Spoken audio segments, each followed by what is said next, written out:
let's dive in. And after that fantastic introduction, let me just introduce IIDA a little bit, the International Interior Design Association.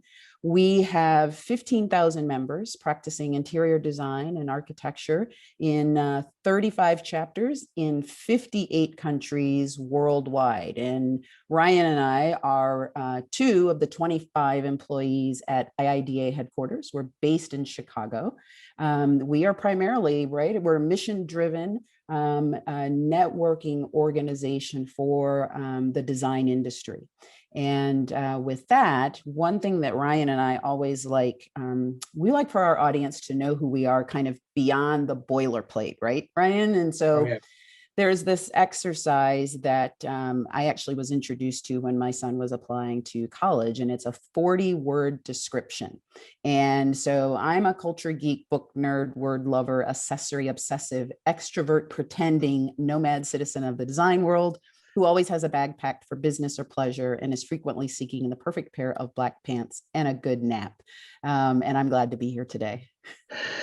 Thank you so much for this. This was really good. I had never done this exercise before, so this was pretty tough for me. But I'm a big-hearted goof, film and television fanatic, voracious reader, grown-worthy dad jokes as a husband, father, son, brother, and friend who dabbles in endurance sports, eats far too many burritos, and is the introvert who comes alive when performing, telling stories, and making people laugh. I had a burrito today for lunch, Cheryl, just so you know. I'm on brand.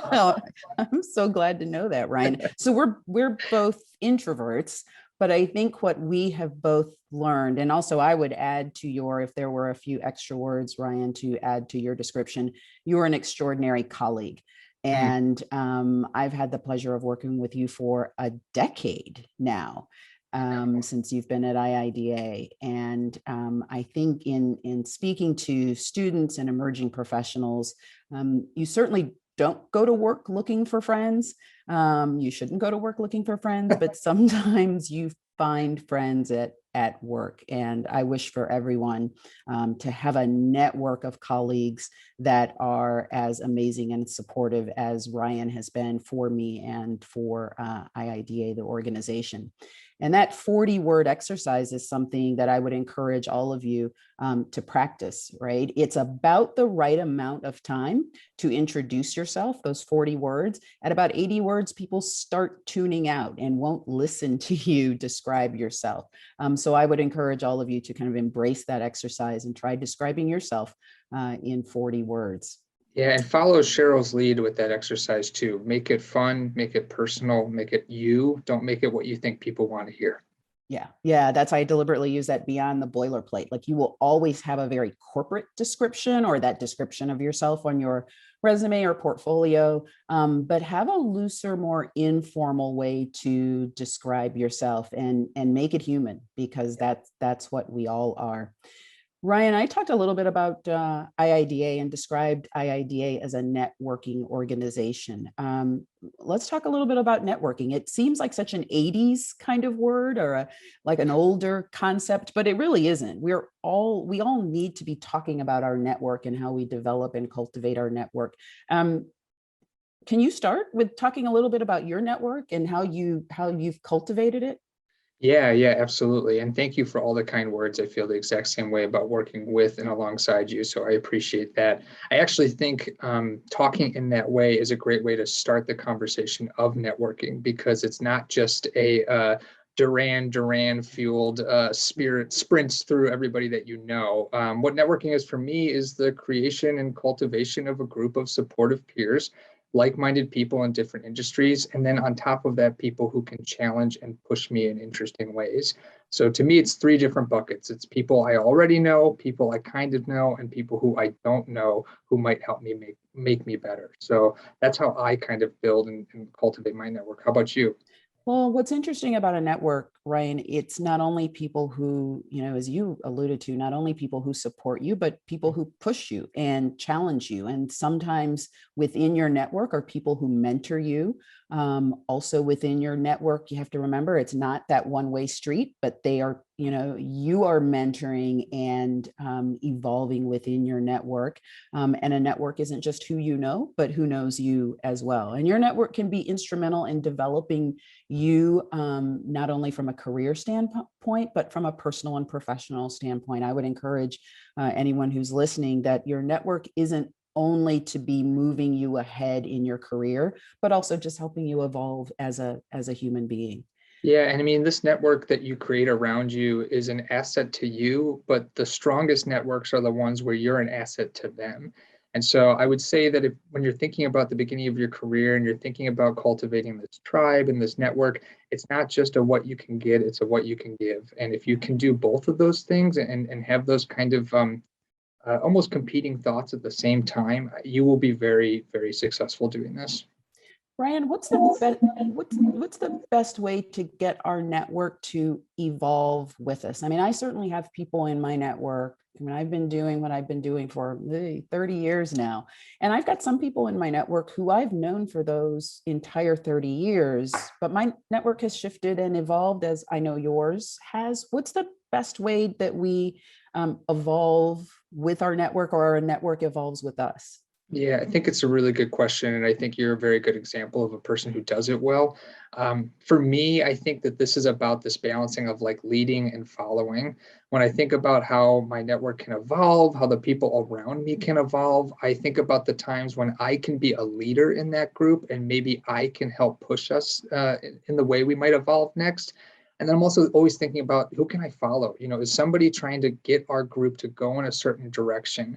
And when I think about groups and networks, I'm thinking about the small ones, family, friends, peers at work, coworkers, and I'm thinking about the large ones, cultures, cities, states, countries. And I think deciding in any given moment whether or not you can be a leader in that group or a follower, to me, that helps dictate a certain level of intentionality that can help you evolve alongside or in front of your group so then they can catch up to you. Oh, that's brilliant, Ryan. And also we should be mindful of the composition of our network. You mentioned that family and friends absolutely comprise our network, but we should also be mindful that our networks don't always look just like us or think just like us, right? If one of the duties of a network is to help push and challenge, sometimes that pushing and challenging comes from a little bit of tension, Yeah. a little bit of kind of natural tension that happens when we come across people who don't think like us. So it's important to have diversity in our networks as well. Yes. Yeah, I mean, absolutely. You're only as good as those people who are around you some days. And I think that it's really easy to find the same people or the same types of people over and over again. Those are the people who are always going to be the closest. But if you can move a little bit further away and again, be a little bit more intentional with who you're seeking out, don't let fear dictate who you surround yourself with. You want to pick people who will challenge you and push you and tell you no and say that you're wrong. Those are really valuable people to have around you. I think that that's something we do really well at IIDA and that the design community just does well. Our members do this very well. They surround themselves not with yes people, but with no people. And sometimes that can be very valuable. Yeah, yeah. And it's possible that your network, and you mentioned this, can also include family and friends. Being a mom, I've learned so much about negotiation skills and diplomacy. And so I consider my kids very much a part of my network. It's personal, but it's professional. And I had a conversation the other day with someone who talked about being a middle child. And she talked about how much she'd learned from being a middle child in her experience in leading a team at work. So we shouldn't discount our personal relationships as part of our professional networks. Also, your kids are in my network too. So I feel like we should put that out there that if you want a couple of extra people on your network, Cheryl's kids are available. They So are. They're both job hunting right now. Networks, talking about network and networking leads us right into kind of skill building. yep. And I know that, a lot of the audience are really focused on what kind of skills are important and what kind of skills matter, right? We know that in the last 18 months, the world has changed, but even pre-pandemic, there were talent wars going on in almost every industry. And employers were looking for candidates with kind of a very specific skill set. And I'm going to use general and specific, ironically, together here. But listed here are some kind of qualities that, particularly in the design industry, and I think, Ryan, we can attest to, these are kind of global as well. Yeah.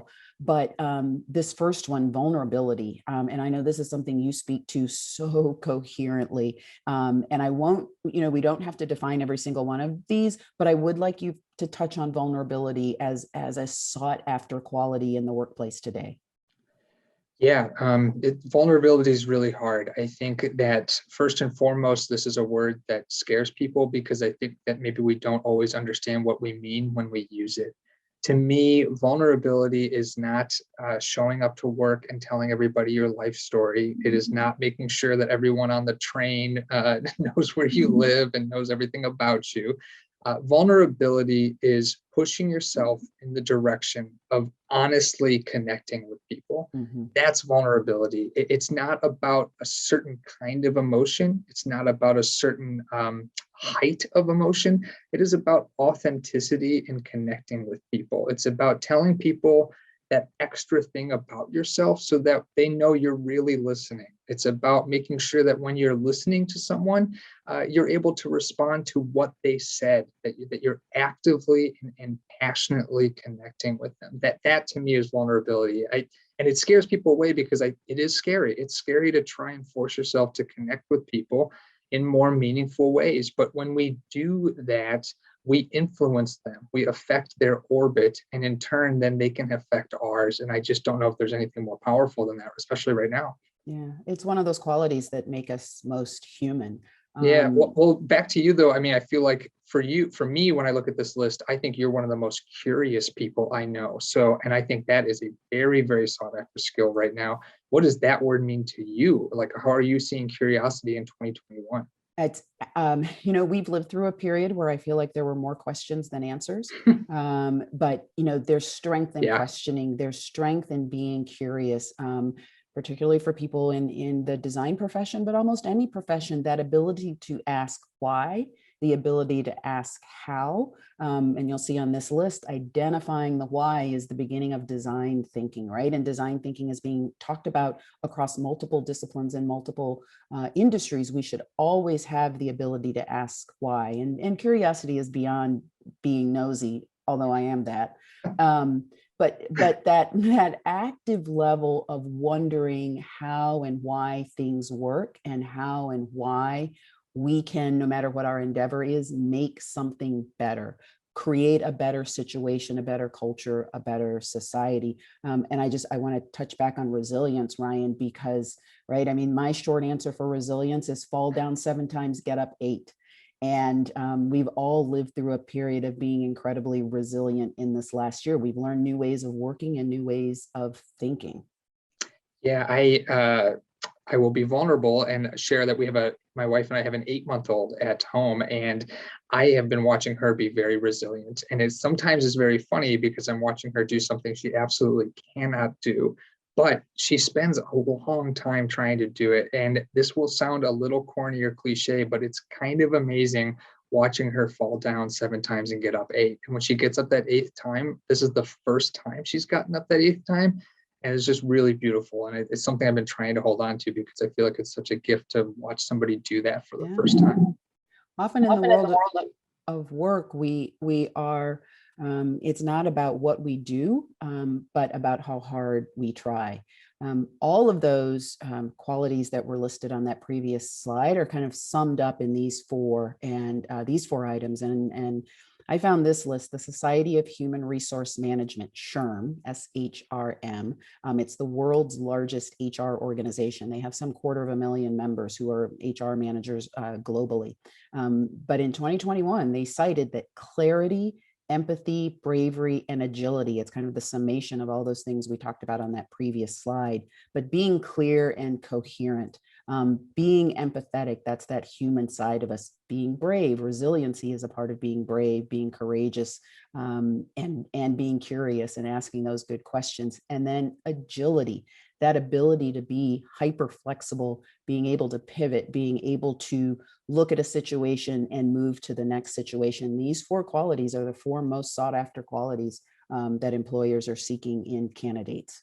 Yeah, and they're going to feed each other. I mean, you can't do one of these without accidentally doing the other 3. But if you're doing all 4 on purpose, I think that that's probably why they've identified these words as being so impactful this year, because they're going to be together. You know, if you can get them to all work together, you're going to be just such a more effective employee, you know, family member, friend, everything. Because if you can approach things with clarity, empathy, bravery, and agility, you're checking off all of the boxes to, again, make meaningful connections with other people. These are the 4, I think, key words to doing that right now. So if we are all of those things that we talked about, how, I'm wondering, is the best way that we communicate this on those very traditional tools like resumes, or sitting in that first interview? You know, would you sit in an interview, Ryan, and say, I'm brave, agile, resilient? How would you communicate that? I don't know if I would do it exactly that way. I feel like that is a way to do it, and I don't think I would ever shame anyone who went that route. But what I would say instead is that those are 4 skills that are best understood when they're demonstrated. They can be words on a resume. They can be words on a portfolio. They are great words to use when you're talking with someone or in that interview process.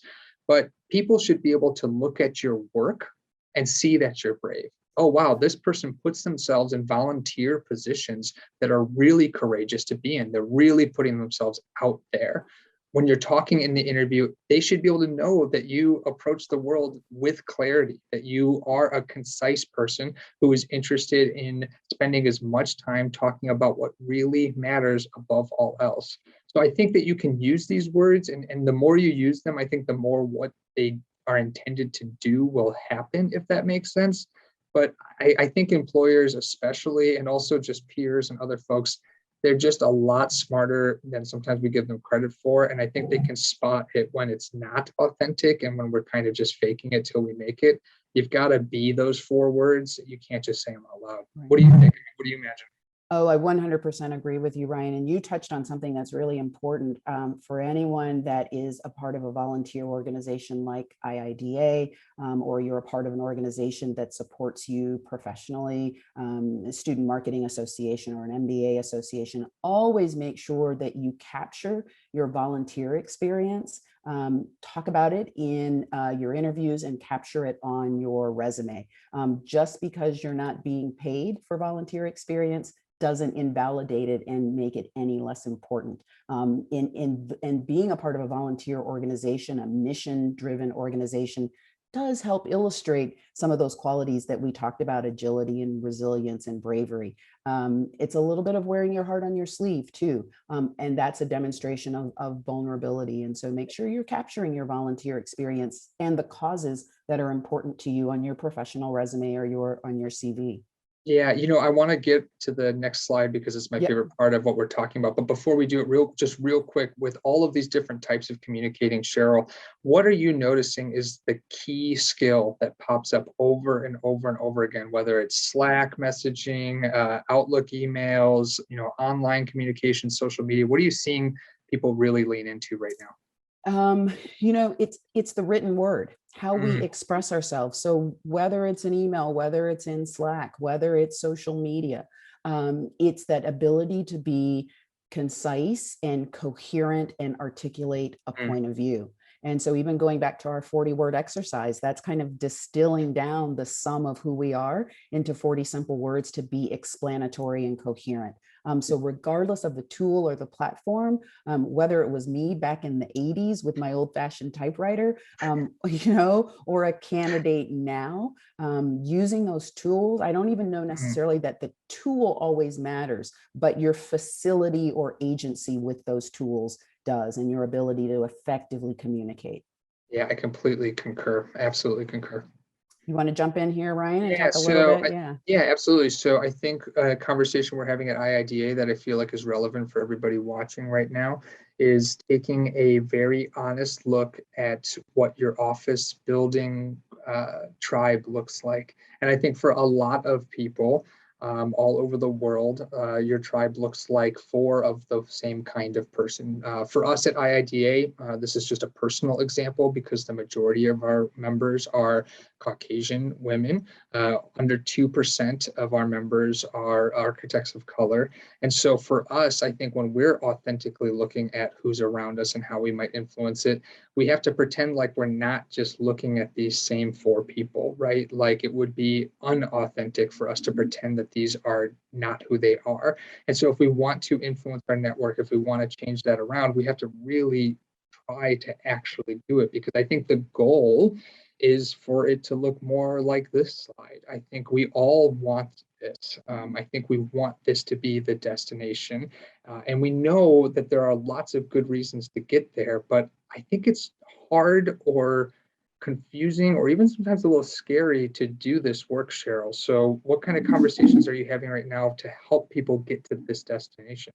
And I think when people are interviewing with companies or looking at assets or looking at websites or annual reports, and you see like that previous image where everyone looks the same, so many companies are striving for diversity. And that's a good thing. But it is also quantitative. And we have to remember that beyond diversity is inclusion and equity. And inclusion simply means that no matter where we are, that there is this sense of belongingness.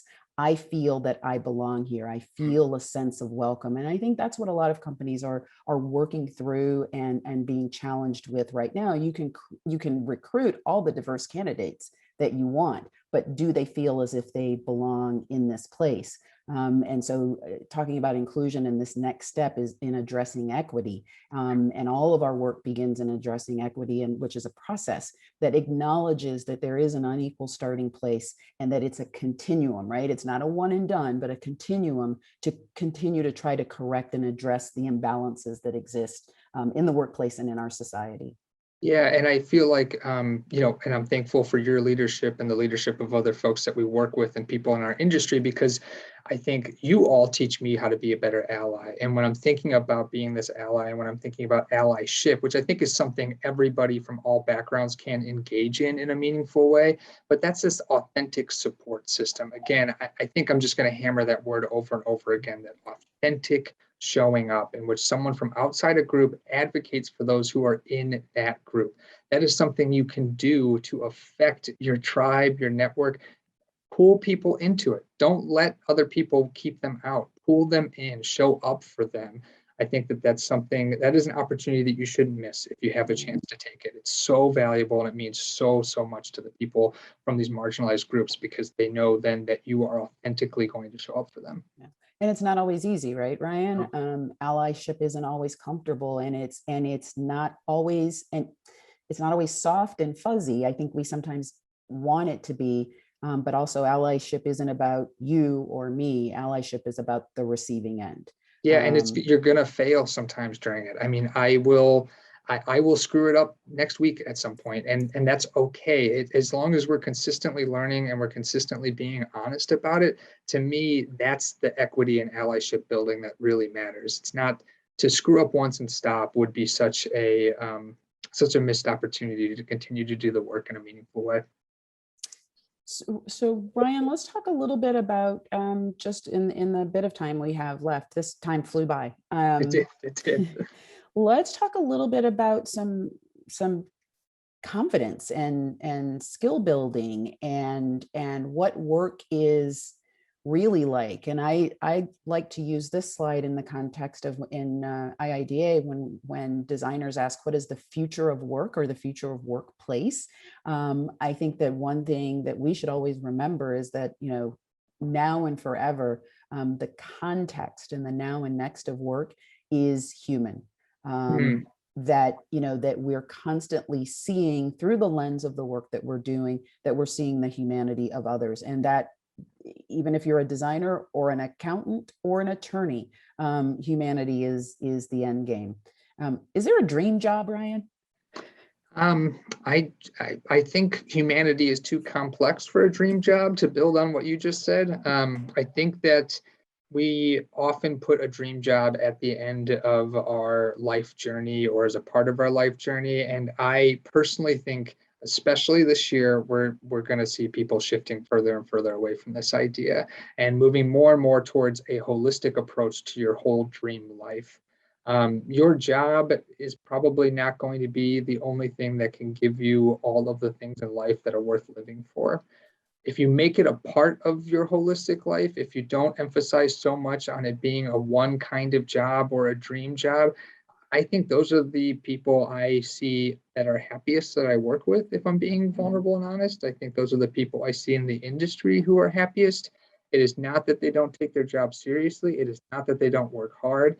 It is that they know that in the whole grand scheme of everything, to only have a dream one thing, whether that's a dream job, dream house, dream car, that is such an isolating experience. Because if you don't end up with that, then what do you have? And I think there's a huge shift happening right now because we all just are in the middle of this pandemic, and it's been very, very traumatic. And I think a lot of people are reassessing this exact idea. I would encourage everybody to do that, even if it's hard or a little scary. What do you think? Dream jobs, do they exist? Well, and I don't think they do. I think you have these kind of dream moments. Yes. They exist. I haven't found it yet. But I think you have dream moments in the context of work, but work is not you. My mother always told me that a business card is an unacceptable form of identification. It's not who you are. And then also it's not your job's job to make you happy.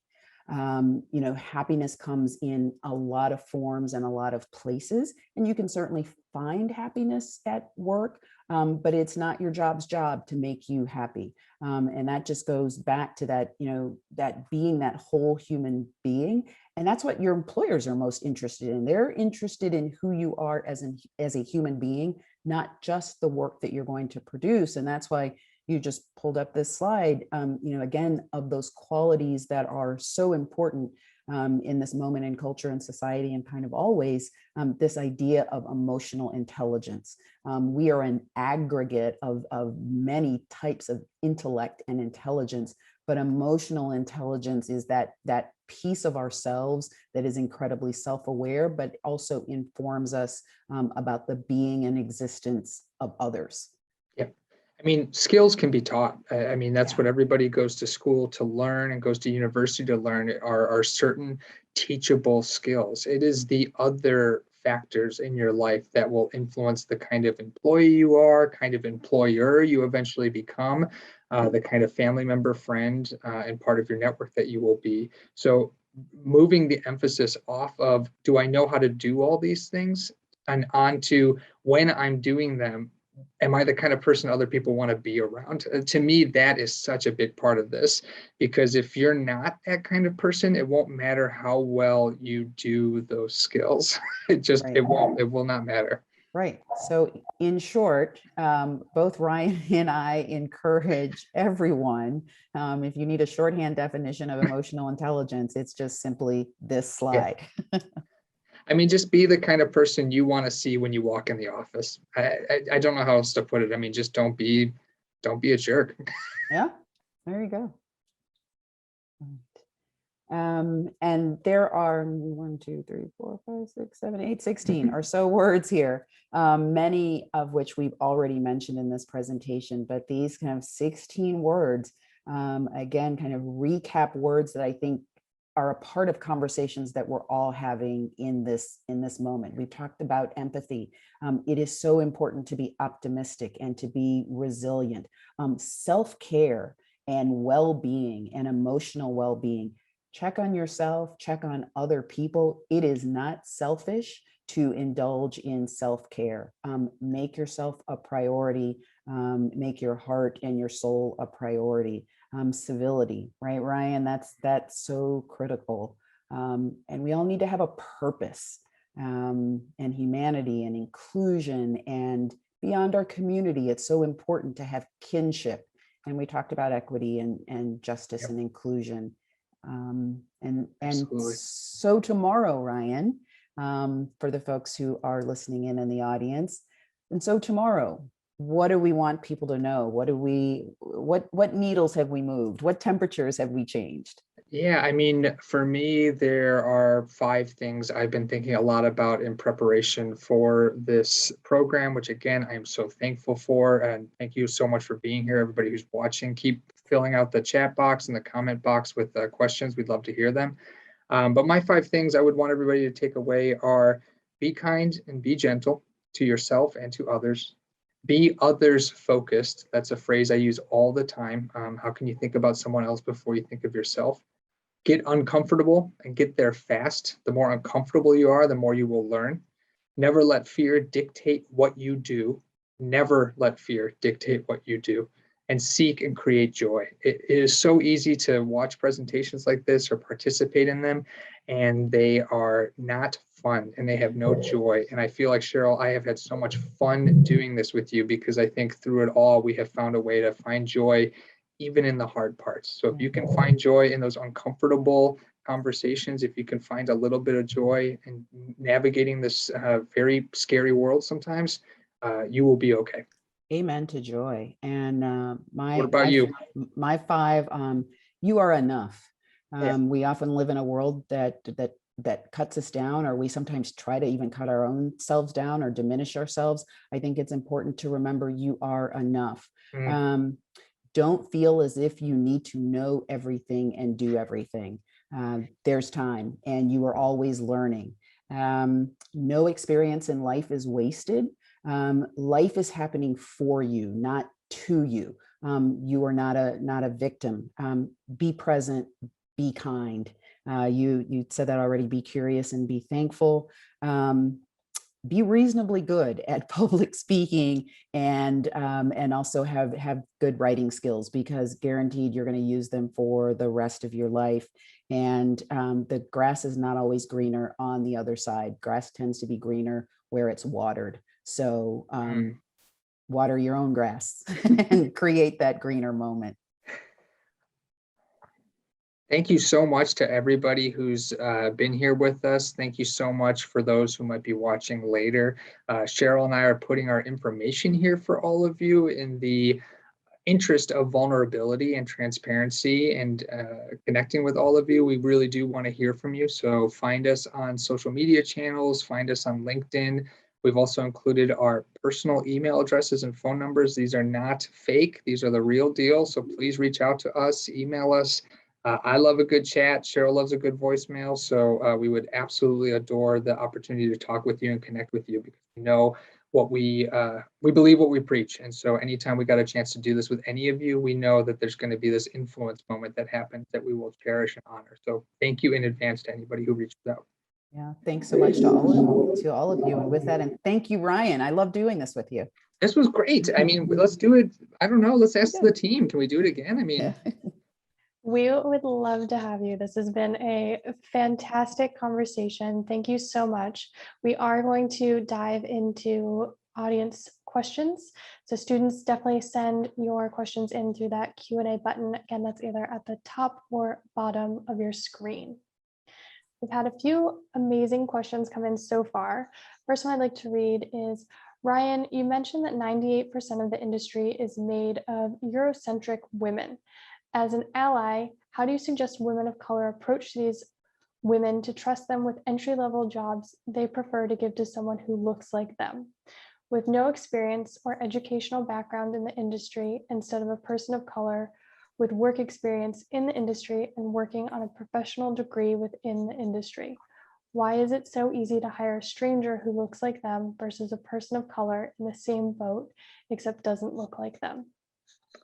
Yeah, that is a very, very brave and courageous question. I really appreciate you asking me it. I will answer from my point of view, acknowledging upfront that I think there are a lot of answers to this question. But what I will say is, first and foremost, I think people don't want to do this work because it's very scary to do it. I'm not giving people a pass here. I think it's necessary, mandatory, and incredibly important for us to be doing this work. But at the same time, I acknowledge the fact that at moments it can be very scary.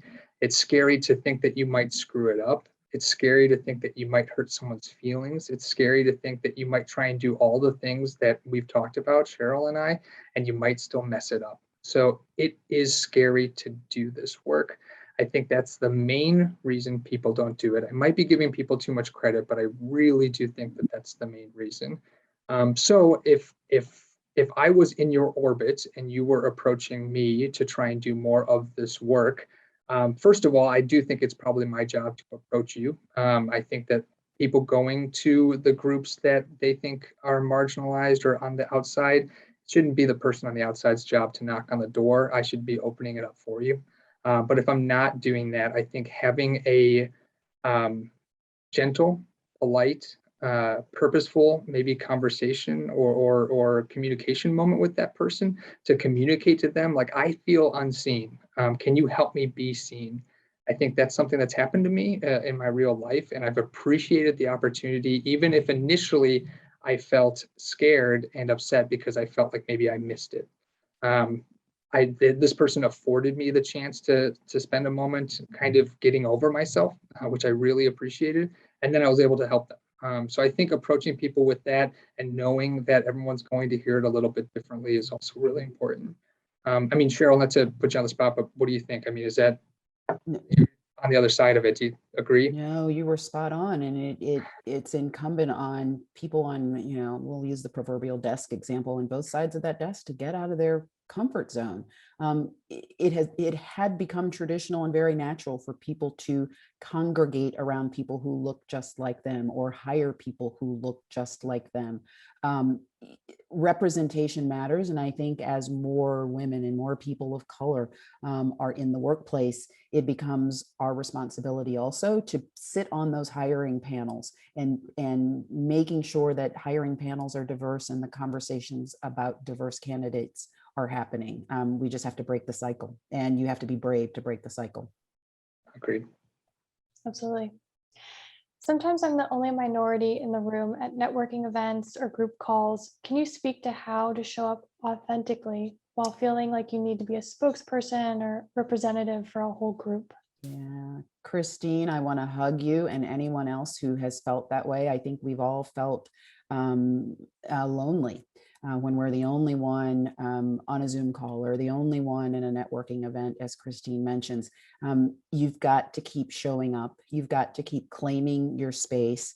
I have found particularly that when I've been asked a question that feels as if I'm supposed to answer for all Black women CEOs with gray hair, that I sometimes preface that answer with, personally, I believe, which just is a very deliberate way of letting people know that I'm giving my opinion and not the opinion of every single person who looks like me. Sometimes I have to be a little bit deliberate and intentional about that. But often, no matter what you do become a spokesperson for, for your gender or your race or your ethnicity or for your culture. But I find that helpful. It becomes a learning moment, but it is lonely sometimes being an educator. And so I encourage you, keep showing up in those spaces where people don't expect to see you. Absolutely. Do you have any tips to get better at public speaking and writing? Ryan's the expert with this one. Yeah, I can definitely. I mean, first of all, email me. I really sincerely would. I could have this conversation for far too long, but I will tell you just a few quick things. One, do it all the time. Take every opportunity to do it, especially now virtually. Everybody has tech issues. This is like the most forgiving time to be practicing public speaking. So take advantage of it because everybody will get it if it doesn't go well. So practice it all of the time. Find reasons to do it that you wouldn't normally do. So if that is doing stand-up, if that is attending a theater audition, if that is speaking at a membership association event that you never would normally speak at, find all of those silly, funny, goofy opportunities to speak and practice it. So then when you're speaking and it really matters, it'll be a little bit easier. Don't wait to publicly speak when the stakes are high. Take as much advantage as you can when the stakes are low, because then you will get much, much better at it. What makes public speaking hard is that we assume that everybody watching us wants us to fail. could not be further from the truth. The actual assumption is that nobody likes to watch someone who's bad at this. Everybody hates that. Everybody knows what that feeling's like to watch somebody struggle in front of them. So they want you to succeed. They want you to knock their socks off. So in addition to practicing the skill, put yourself in the mindset of being able to succeed by knowing that just by showing up authentically and talking about what you want to talk about with passion, you are going to be ahead of 90% of the people who get in front of a bunch of other people to talk. Yeah, know that your audience is rooting for you. Yes. I love that point, and I love that statement, Ryan, about doing it all the time. Be that person in your friend group who gives a toast. Be that Yes. person at the family dinner who gives a toast. Like, that is public speaking. Yeah. And it's short and it's sweet and it's what you know. And I think that's probably the biggest tip with public speaking. Talk about what you know and what you're comfortable with and what you're passionate about, and it becomes easier, but you have to keep doing it. Having dreams and goals gives one a sense of purpose. Do either of you believe in manifestation when it comes to career goals? I absolutely believe in manifestation. It is a matter of saying something to yourself and saying something to others, and infamously putting it out into the universe. That sometimes happens with your network. Don't always keep your manifestations to yourself. Put them out there, and it is amazing. Someone will hear you say something or say you want to be in a place. I've had it happen to me, and it's turned into a job. Yeah, I very much believe in manifestations, and it's a form of an affirmation. It only makes you stronger and more courageous about what you want and what you need. Yeah, I agree. I completely agree with you. I think it can't be lost that you still have to go do the thing.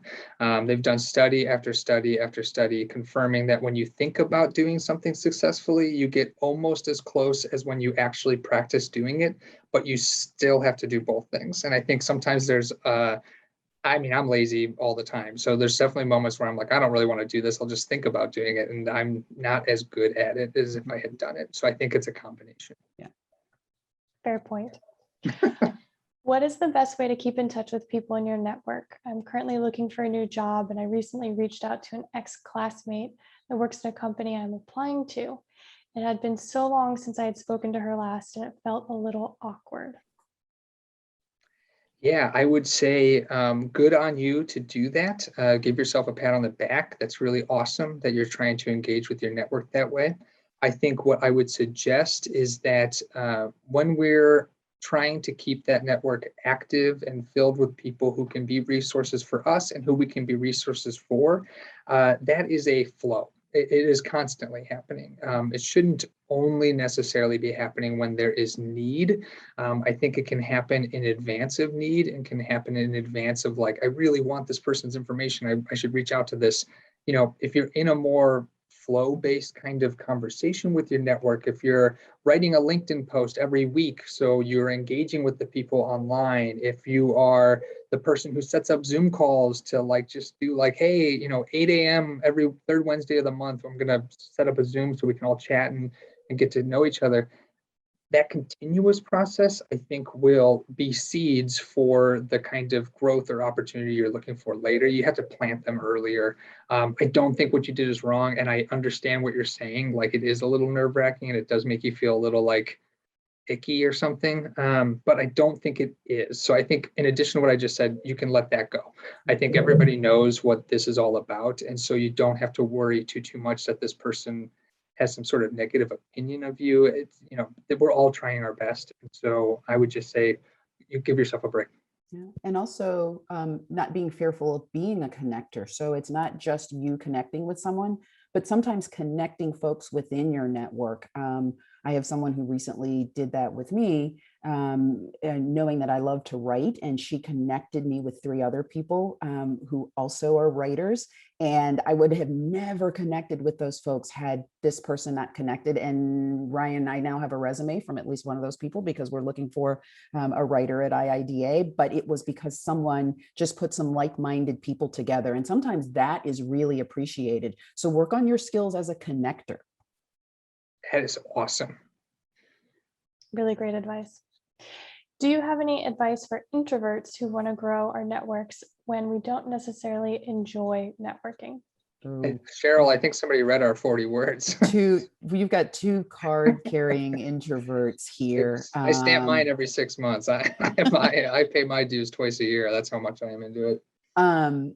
Sometimes you have to be extrovert faking. That's the and it's not easy, and it's not comfortable, but find what's palatable to you. And so if being in a large networking event with, a breakfast event with 300 people, if that's not your gig, don't push yourself to do that right away. Start with 3 or 4 people, or if you're at that big networking event, pull off to a corner and grab 3 or 4 people to chat with. Don't force yourself into situations that are just burdensome and onerous, because you won't be your best self at that moment. But you're going to need to push yourself a little bit. So find kind of moments where you can carve out being comfortable being an introvert in an extrovert dominated world. Yeah, I would say 2 things. Find a buddy who you can do everything with, and keep everything finite. Give yourself an out. You don't have to be at the event the whole time the event's happening if you're just trying to get yourself out the door. So go for half an hour and get yourself a chocolate shake on the way home, or a burrito. Like, reward yourself when you go out there. Introverts, it's tough. It's not an introverted world, as Cheryl said. A burrito. It's a dad thing, I guess. I don't know. Yeah. I've just been obsessed with them recently. How important is it to have a mentor? How can students and new designers find one? Hmm. I would say vary and ask. That's my concise way of answering that question. I think it's very important. It is not mandatory, but it's important, because a mentor is someone who is not just going to do things for you, but there's someone you can practice doing things for. Yeah. So that two-way relationship is critical. It's critical in design, but really all professions. And then asking can feel awkward or weird or anything like that. Again, let that go. If there's someone in your orbit who would be excited to learn more from, or ask questions of, ask them. I imagine most people are probably going to say yes, because most people are not jerks. But ask them, and if you don't get the response you want from that person, don't give up. There are other people out there too. But that's my real quick answer. What do you think, Cheryl? And mentoring happens, it's two-way street. Yep. And so as much as your mentor may be informing you and expanding your universe for you, you are doing that same thing for your mentor, or you're doing that same thing for someone else. Mentorship is not limited by age, or defined by age or job title. There's so much that so many of us are good at, and we don't typically think that because of what we are, or where we are, or the age that we are, that we can't be a mentor yet. Take the yet off the end of that sentence. You can be a mentor right now. And sometimes the best way to find a mentor is being a mentor as well. Yeah, flatten this experience. The power dynamic that has historically existed in the mentor-mentee relationship, it's gone. Forget about it. Find people, even your peers, who you can mentor or be mentored by. English is not my first language, and I get nervous during any presentation or interview. Any suggestions or advice to improve my confidence? I had a candidate who came to IIDA and said very much almost verbatim those words, and her expressing that to me was invaluable. She indicated that English was not her first language, and she wasn't entirely comfortable. And so I said, let's figure this out together. We did the interview was fine. What I so appreciated was her honesty in letting me know that. And so I think, again, we all should continue to work on our facility with language skills. That's just something for all of us to be mindful of. But I think in an interview situation, be honest about the fact that English is not your first language. The other, this particular candidate told me that she had been in another interview and indicated to the interviewer, the hiring manager, that English wasn't her first language, Spanish was, and it turned out that the hiring manager, Spanish was his first language as well, and they conducted the interview in Spanish. So, I think being honest and upfront and authentic about that is far more valuable than anything else in that process. Yeah, I'd agree. And I would just add on to it, you might just need to seek additional opportunities to practice. To practice. Yep. So find them, apply for a couple of extra jobs when you're applying, run through your resume or your interview with friends a couple of additional times. Not to not do what Cheryl's recommending, but just because then you will feel better. It's not about doing it for the result. It's for doing it so you feel better. You feel more confident, even if you have not, developed any more skill. It's just about feeling good. That will translate so much more than the skill will, I promise you. One student has written in, "You are both amazing. Thank you for this talk. Thank How you. do you effectively network and make a great impression at a new job when you don't feel meeting virtually is as adequate as in person?" Oh, Cheryl, wow. this is you. You teed this Wow. up. Yeah, this We is great. talked about this. We talked about everybody who got a job during this season would have 2 first days at work. You'd have your virtual first day at work and then your in-person first day at work. Bring that self, unless you've been totally faking it, bring that self that you were on all of those Zoom calls. Bring that self to your first day in the physical environment, your first day on the job. Jump in, engage, but realize that there's a lot of kind of subtext, kind of those water cooler conversations, that shorthand that people in your new workplace had long before you got there, but bring your whole self in and show them the you that you exhibited virtually. It's a second first day at school. For all of us, even people who have had the same job for 20 years, we are having a first day at work when we're back in the workplace. So you won't be alone at all. I completely agree. I have nothing to add. That was perfect. Do you have examples of qualities that made a student or job applicant stand out to you? Listening, I think we said that a lot. Every person on earth can tell when someone's not listening to them. We all think they can't, but they can. And so I think when we meet students or new members, or when we bring in, I'm part of the hiring team at IIDA, when we bring in applicants, I can tell when people aren't listening. And then I can also tell when they are. And so to me, and it's not just parroting back what the question was I just asked. That's not listening. That's memorizing. Those are 2 different skills. But I would say listening is a really, really good one. Kind recognizes kind. I try to walk the earth in a kind way. I can see when other people are doing that too. And I think when people are being honest and genuine, those are the ones that really stick out. If to the question earlier about English being a second language, Cheryl's approach, that's all of that stuff bundled up together. I'm coming to you, I'm giving you a moment of vulnerability. I'm going to be brave by telling you that I'm a little scared to do this. Can you help me do it? And then in that moment, you're going to end up being listening, and you're going to end up being authentic and honest. Those are the things that jump out to me. Yeah. And ask good questions. So when someone is interviewing you and says, asks you, do you have any questions? Don't say, I don't have any questions at this time. Like, do have not like give that answer. Questions. You need to have like a lot. Be ready and have them, not just prosaic questions, what's your annual revenue, which is a good question, but you want to have really good, insightful questions. What does it feel like to work here? What do you most enjoy about working here? If you didn't work here, where would you work? Like, have some great, insightful questions ready when you get that question. Ask questions that you want the answer to, too. Yeah. Don't look up the 5 questions everybody asks at an interview, because guess what? I've heard all those questions 100 times. They're terrible. Don't ask those questions. Ask questions you really want to know. And they can be tough ones, too. Is there food in the fridge? How long's lunch? What's the breaks look like? You can ask anything you want to know. It's going to help you make the decision, because they're not just hiring you. You're also, in a way, hiring them. So ask questions you really want answers to. Yep.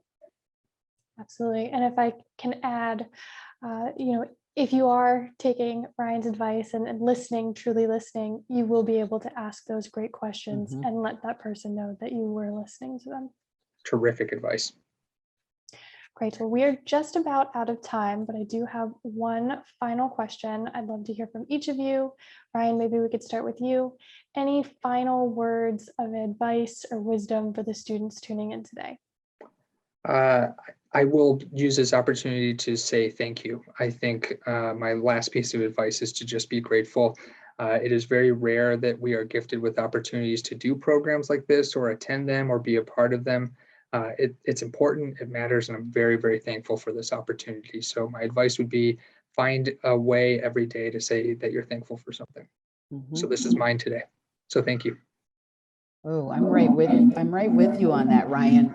Kind of a magnitude of gratitude, right? The best phrases I think that you can use in life and in the workplace. Okay, there are multiple. Please, thank you, or I'm sorry. And not as catchphrases, but as authentic to who we are as human beings, and being present in the moment and acknowledging the humanity of others Yeah. is just critical now more than ever, but always. All great advice. Well, Ryan, Cheryl, I want to say a huge thank you. This has been a completely honest and insightful conversation. We really appreciate you taking the time. Thank you all so much. We really appreciate it. Thank you. Thank Enjoy. you.